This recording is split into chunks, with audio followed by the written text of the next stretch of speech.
ৰাজ্যত অব্যাহত আছে অবৈধ গো সৰবৰাহ।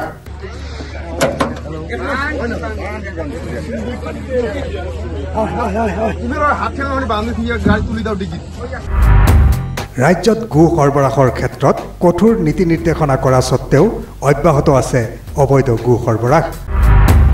আজি পুৱা পাগলাহাট আৰক্ষীয়ে অভিযান চলাই 4টা চোৰাং গৰুসহ 3জন সৰবৰাহকাৰীক আটক কৰাৰ ঘটনাই পুনৰ প্ৰমাণ কৰিলে অঞ্চলটোত গো সৰবৰাহকাৰী সক্ৰিয় হৈ থকাৰ কথা।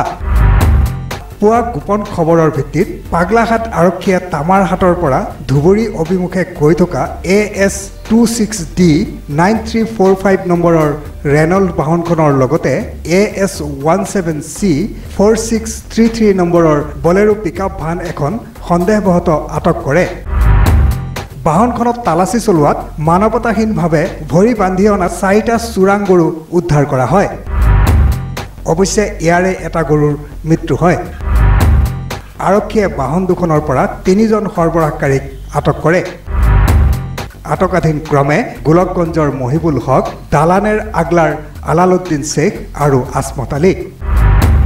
পুৱাতে প্ৰায় 6:30 মান, 6টা হোৱা নাই, 5:30 মান বজাত মানে যেটো পুলিচে আমাৰ পাগলাহাট আৰক্ষী চকীৰ পুলিচে মানে অভিযান চলাই থাকোতে এখন মানে কি কয় এইটো বুলেৰো পিকআপ গাড়ী এখন আৰু এখন VIP সৰু গাড়ীও জব্দ কৰে। সেই গাড়ীৰ পৰা 4টা গৰু, 3টা জিন্দা অৱস্থা আৰু এটা মৰিছে গৰুটো।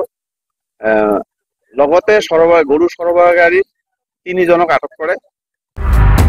ব্যুৰো ৰিপোৰ্ট, দৈনিক অগ্ৰদূত ডিজিটেল।